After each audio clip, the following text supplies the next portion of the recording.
انت بتاخد 5 جنيه عشان على الاقل عشان احس نفسي ان انا دفعت حاجه حقهم. لا يا عم واحنا اخواتنا مفيش اي مشكله، هم فلوسهم وصل.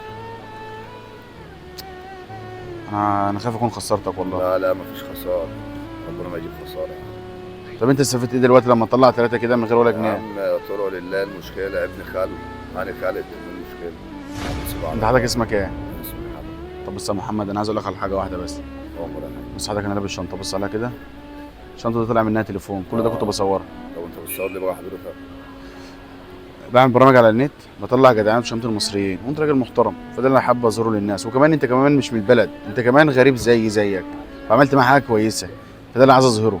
يا عم ولا اي حاجه يا عم. في اي مشكله في التصوير ولا حاجه؟ ولا اي مشكله. انا شرفت بيك والله. والله احنا اللي اتشرفنا بحضرتك. انت راجل محترم. الله يبارك لك. طب انت راجل مش من البلد، راجل زيك، انت من الشرقيه وانا من المنصوره، راجل ارزاقي. فيعني ليه يعني حضرتك دلوقتي